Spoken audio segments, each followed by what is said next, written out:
बिस्मिल्लाहिर्रहमानिर्रहीम। अस्सलाम वालेकुम डियर स्टूडेंट्स, उम्मीद है आप सब खैरियत से होंगे और ऑनलाइन लेक्चर्स के ज़रिए अपने नॉलेज को अपडेट कर रहे होंगे। चैप्टर नंबर 3 बेटे हमने स्टार्ट किया हुआ है और गैसेस के मुतालिक ये चैप्टर, जिसमें लास्ट टॉपिक हमने जो डिस्कस किया था that was kinetic molecular theory of gases.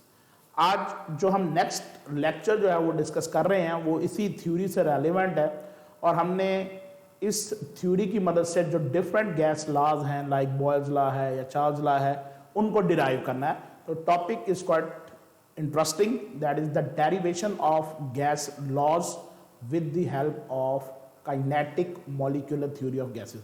याद होगा कि हमने एक इक्वेशन डिराइव की थी, काइनेटिक इक्वेशन, जिसको PV is equal to 1/3 mnc² bar. उसी को यूज करके हमने डिफरेंट लॉज जो हैं वो बेटे यहाँ पे डिराइव करने हैं।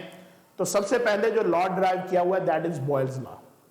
तो बॉयल्स लॉ के हवाले से सबसे पहले इसकी जो स्टेटमेंट हमने ये लिखी है, जो हमने काइनेटिक मॉलिक्यूलर थ्योरी में डिस्कस की थी, कि kinetic energy of gas molecule, ये जो फॉर्मूला यहाँ पर दिया हुआ है ये तमाम जो गैस के मॉलिक्यूल्स हैं, n नंबर ऑफ मॉलिक्यूल्स हैं, उनके लिए है कि 1/2 mnc² bar is directly proportional to temperature of the gas. जब हम इसको प्रोपोर्शनैलिटी से इक्वालिटी में बदलेंगे तो 1/2 mnc² bar will be equal to kT। इसको आप इक्वेशन यहाँ पर बुक के लिहाज से 16 है, वैसे इक्वेशन नंबर 1 कह सकते हैं। K is the proportionality constant. अब आपने करना ये है कि काइनेटिक इक्वेशन लिखनी है, PV is equal to 1/3 mnc² bar. अब इसकी जो राइट हैंड साइड है इसको 2 से डिवाइड और मल्टीप्लाई करना है। 2 से डिवाइड और मल्टीप्लाई करने से इक्वेशन आपको पता है अनचेंज रहेगी। तो लेकिन आप क्या करेंगे कि ये पोजीशन चेंज कर देंगे, 2 और 3 की पोजीशन चेंज कर देंगे, क्योंकि मल्टीप्लाई में कोई फर्क नहीं पड़ता। तो अब ये इक्वेशन हो जाएगी PV is equal to 2/3 into 1/2 mnc² bar. तो ये 1/2 mnc² बार की इस इक्वेशन के मुताबिक वैल्यू इक्वल टू kT है। तो जब आप इस पूरी वैल्यू की जगह kT डालेंगे तो equation will become PV is equal to 2/3 kT। तो अब इस पूरी इक्वेशन में सिर्फ अगर टेम्परेचर कांस्टेंट हो जाए तो ये पूरा फैक्टर कांस्टेंट हो जाएगा, यानी PV बराबर हो जाएगा कांस्टेंट के if the temperature is constant. तो आपको पता है ये बॉयल्स लॉ की सेकंड डेफिनेशन थी कि product of pressure and volume is the constant quantity. तो ये बॉयल्स लॉ जो है वो हमने प्रूव कर दिया by using kinetic equation of gases. उसके बाद दूसरा लॉ यानी चार्ल्स लॉ भी इसी से डिराइव होना है। अभी हमने इक्वेशन डिराइव की PV is equal to 2/3 kT।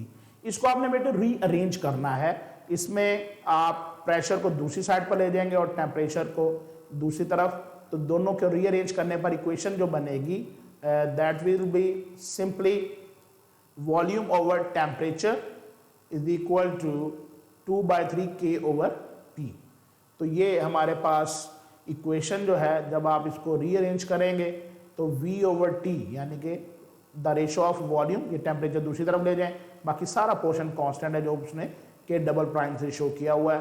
तो K" के बाद V/T यानी ratio of volume and temperature is a constant quantity which is according to the statement of Charles law के ratio of volume and temperature जो है वो हमेशा एक कांस्टेंट क्वांटिटी होती है। उसके बाद बेटे एवोगाड्रोज लॉ, ये हमारे पास एवोगाड्रोज लॉ जो है ये अगर आप इसकी स्टेटमेंट को दोहराएं तो हमने ये कहा था कि अगर 2 गैसेस हों और उन्होंने इक्वल वॉल्यूम पर आप उनको रखें तो उनमें इक्वल नंबर ऑफ मॉलिक्यूल्स होते हैं। तो इस तरह 2 गैसेस हैं जी, सेम टेम्परेचर और प्रेशर पर हैं, उनके मॉलिक्यूल्स की तादाद गैस 1 की N1 और गैस 2 की N2 है और उनकी मॉलिक्यूल्स का मास M1 और M2 है और उनकी मीन स्क्वायर वेलोसिटी C1² बार और C2² बार अगर हैं तो काइनेटिक इक्वेशन आप दोनों गैसेस के लिए लिखें, गैस 1 के लिए और गैस 2 के लिए। गैस 1 के लिए ये क्या होगी बेटे, PV is equal to 1/3 M1 N1 C1² bar, ये गैस 1 है, और गैस 2 के लिए it will be PV is equal to 1/3 N2 C2² bar, ये गैस नंबर 2 है। तो इन दोनों इक्वेशंस को लेफ्ट हैंड इनकी साइड देखें तो इक्वल है, आप इनको इक्वलाइज कर सकते हैं। तो 1/3 दोनों तरह से कैंसिल हो जाएगा। तो बाकी इक्वेशन जो बचेगी it will be M1 N1 C1² bar is equal to M2 N2 C2² bar. इसे आप इक्वेशन नंबर 1 कह लें, वैसे बुक के एतबार से ये 19th इक्वेशन है। अब कहते हैं जी when the temperature of the both gas is the same, तो इसका मतलब है इनके मॉलिक्यूल की जो एक मॉलिक्यूल की काइनेटिक एनर्जी है वो भी सेम होगी। तो 1/2 m1c1 स्क्वायर बार, ये kinetic energy of first gas उसके मॉलिक्यूल की है और ये सेकंड की है, दोनों की तरफ 1/2 कैंसिल हो जाएगा। तो m1c1 square bar will be equal to m2c2 square bar, it will be equation number 2। अब आपने इक्वेशन नंबर 1 को इक्वेशन नंबर 2 से डिवाइड करना है, तो जैसे ही आप इसको डिवाइड करेंगे m1 n1 c1 square bar में से m1 भी क्रॉस हो जाएगा, c1 स्क्वायर भी, उधर से m2 और c2 स्क्वायर बार, तो n1 बराबर होगा n2 के। तो इस तरह से आप बड़ी आसानी के साथ दोनों के गैस मॉलिक्यूल्स को इक्वल प्रूव कर सकते हैं, जो कि स्टेटमेंट ऑफ एवोगाड्रोस लॉ है। अब हम बढ़ते हैं टुवर्ड्स द ग्राहम्स लॉ। तो PV is equal to 1/3 mnc square bar, इस इक्वेशन से हमने स्टार्ट करना है, which is the kinetic equation. कहता है जी applying the kinetic equation PV is equal to 1/3 mNac square bar. हमने क्या किया, एक मोल अगर गैस है तो उसमें नंबर ऑफ मोल्स जो हैं वो number of molecules Avogadro's number के बराबर आ जाएंगे। तो हमने n को शिफ्ट कर दिया 1 मोल के लिए Na एवोगाड्रोस नंबर में, ये 1 मोल की एक्सप्लेनेशन है। अब 1 मॉलिक्यूल का mass multiply by Avogadro's number, ये बराबर होता है मोलर मास के, विच इज कैपिटल M। तो PV is equal to 1/3 capital M c square bar. तो c स्क्वायर बार रीअरेंज करेंगे तो वो बराबर हो जाएगा 3PV/m के। नेक्स्ट इक्वेशन में देखें बेटे, आपने वॉल्यूम को यहां से उठाना है और आपने मास मोलर मास के डिवाइड में ले जाना है, which is equal to density. तो c square bar will be equal to 3P/डेंसिटी। अब आप स्क्वायर खत्म करने के लिए ओवरऑल दोनों तरफ स्क्वायर रूट लेंगे, तो कहता है जी c स्क्वायर बार और उसका अगर आप स्क्वायर रूट लेंगे तो वो प्रोपोर्शनल टू रेट है।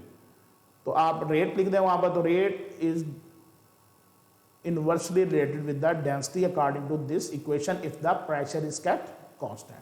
तो इस तरह से ये आप साबित करने में कामयाब हो गए, which was the statement of Graham's law कि रेट ऑफ डिफ्यूजन और एफ्यूजन जो है गैसेस का वो डेंसिटी के स्क्वायर रूट के इन्वर्सली प्रोपोर्शनल होता है। तो ये था बेटे आज 4 लॉज जो हमने डिराइव किए, मैथमेटिकल टाइप है इसलिए इसकी प्रैक्टिस करें। अपना बहुत ज़्यादा ख्याल रखें। अल्लाह हाफिज़।